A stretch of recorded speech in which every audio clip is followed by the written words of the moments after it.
अस्सलाम वालेकुम।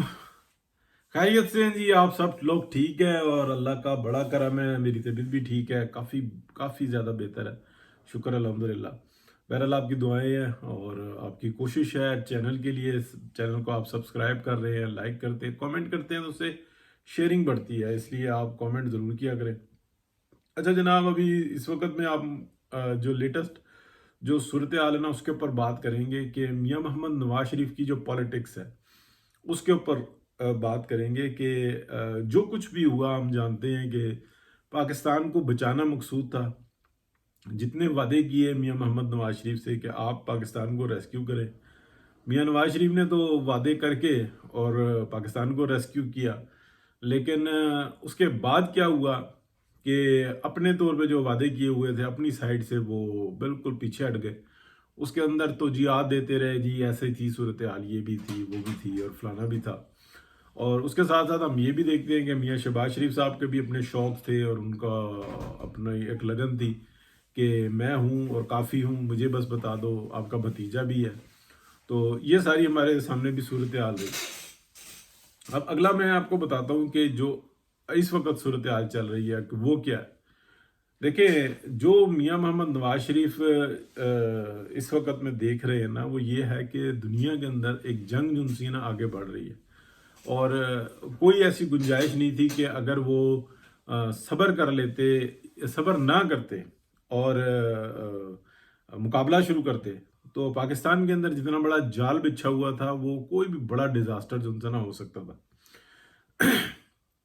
अब आ जाती है कि जो तरीके के साथ पाकिस्तान की जो स्टैब्लिशमेंट है उसमें क़यादत का फुकदान था, क्योंकि जो पहले सूरत हाल थी वो सिर्फ और सिर्फ पर्सनल थी कि हमारे मफादात, हमारे बच्चों के, हमने अपना आप देखना है।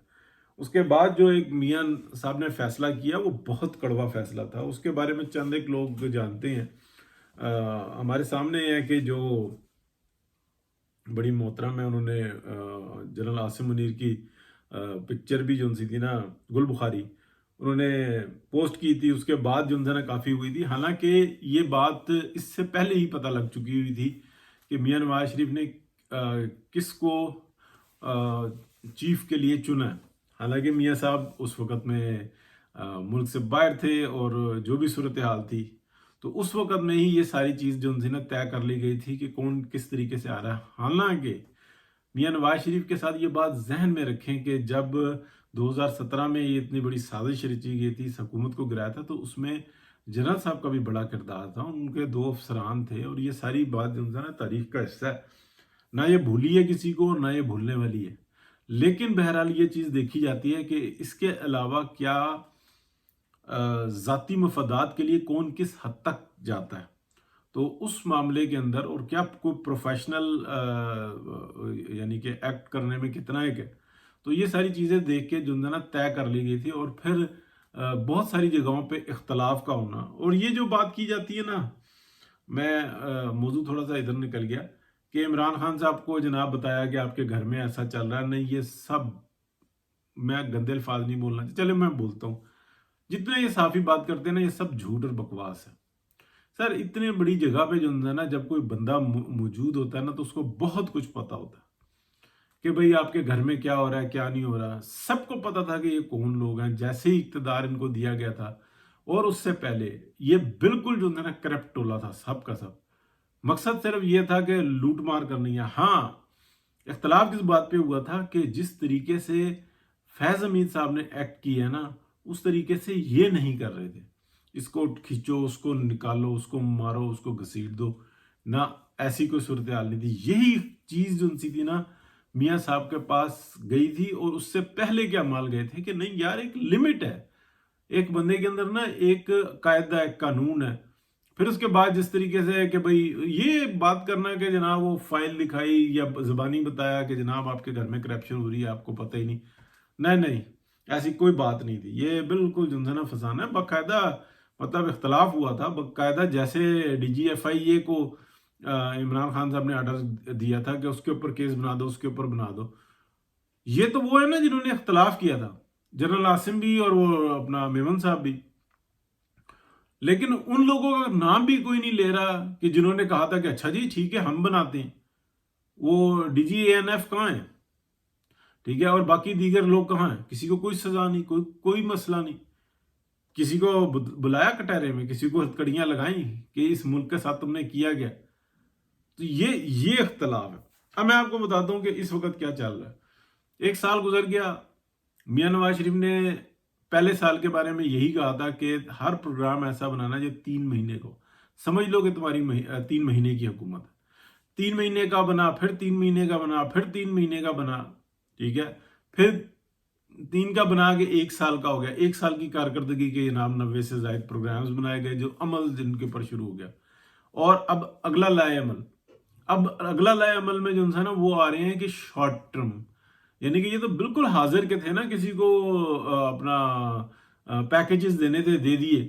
پیسہ لگ رہا ہے، گورنمنٹ آف پنجاب کا پیسہ ہے اور وہ عوام کے لیے، وہ عوام پہ لگ رہا ہے، ٹکا کے لگ رہا ہے. اب شارٹ ٹرم آ رہے ہیں، لانگ ٹرم ابھی بھی نہیں آ رہے. جو 10 10 سال کے پروگرامز ہوتے ہیں نا وہ بھی نہیں آ رہے، لیکن وہ بھی آئیں گے. لیکن پہلے جو انسان پیروں پہ کھڑا کرنا ہے. پھر ایک اور بات ہوتی ہے کہ جب بھی ایسی گورنمنٹ آتی ہے تو سب سے پہلے کہا جاتا ہے کہ بلدیاتی ادارے بناؤ. ٹھیک ہے، یہ پریشر ہماری عدلیہ کی طرف سے بھی آ جاتا ہے اور بہت غلط آ جاتا ہے. بالکل عدلیہ اعتماد نہیں کرتی، بلکہ وہ چاہتی ہے کہ یہ بلے ہم کو لگ جائیں، یہ تمغے ہمارے پر چڑھ جائیں تو ہم جو نام دے دیں. قاضی فائز عیسیٰ گریٹ مین ہے، لیکن ان سے ایک غلطی ہوئی، غلطی ہوتی ہے. وہ یہ ہوئی کہ انہوں نے الیکشن کے معاملے میں جو انسان چھلانگ مار دی. نہیں، بالکل اپنا سموتھلی پورا کرتے معاملہ، اور الیکشن کے معاملہ جو انسان تھا نا وہ ایگزیکٹو کا تھا، انہی کے پاس رہنے دیتے. دیر سے ہوتا ہے، جلدی ہوتا ہے، جو بھی ہوتا اس میں قطعاً مداخلت نہ کرتے، اور زیادہ سنہرے رہتے. ٹھیک ہے، لیکن وہ ایک غلطی ان کے گلے بھی پڑی اور اس کا عذاب بھگتنا پڑا ان کو، اور وہ ان کو بہت زیادہ ملال بھی ہوگا اس بات کا کہ یار مجھے یہ کام نہیں کرنا چاہیے تھا. یہ ایگزیکٹو کا کام ہے. اسی طریقے سے دیکھیں، جب دیکھتے ہیں کہ اچھا 4 پیسے آگے، فٹافٹ نوٹس لے لو، بلدیاتی الیکشن کرواؤ. یہ جو تمغے لگانا ہے نا، یہ ہمارے ججز میں بہت زیادہ ہے، تو بیڑا گرک کر دیتے ہیں. تو اب جو انسان اگلا مرحلہ میاں محمد نواز شریف کا یہی ہے، پارٹی کو آرگنائز کرو، پارٹی کے MNAs MPs سے ملاقات کرو، ڈیویژنلی کرو، جیتے ہوئے ہارے ہوئے سب سے کرو. اور یہ ذمہ داری جو انسان اب آگے مریم نواز شریف پہ شفٹ ہو جائے گی، اور وہ مرحلہ وار جو انسان وہ ملاقاتیں سپیڈ سے کرنا شروع کر دیں گی. میاں نواز شریف دوسرا جو انسان سائڈ سنبھالیں گے. لیکن اس وقت میں یہ بات ذہن میں رکھیں کہ باجوہ ڈاکٹرائن کا تھروٹل اٹیک ہے پاکستان کے اوپر، جس میں فیض نیٹ ورک بھی ہے. یہ جو ابھی اس وقت میں ہمیں کے پی میں اور بلوچستان میں یہ جو صورتحال نظر آ رہی ہے، یہ چھوٹی سی کام نہیں ہے، یہ بہت بڑا اور پوری دنیا کی اسٹیبلشمنٹ کی مدد حاصل ہے، جو نام نہاد طالبان ہیں. ٹھیک ہے، اور نماز وہ ایک نہیں پڑھتے، اور ان کو بس ان کے جو چند ایک لوگ ہیں جو جن کا فرنٹ فیس ہے، باقی سب پیسوں کے لیے لڑے اور ٹکاوا کر کے لڑے، اور مادی مفادات ہیں. ایک ایک بندے کو کتنی تنخواہیں لگی ہوئی ہیں جو لڑ رہے ہیں. تو یہ بڑا ایک معاملہ ہے. اس سے بہرحال انشاءاللہ اس کے اوپر قابو پائیں گے، کیونکہ کافی ساروں کو جو نا ہوش آیا ہوا ہے.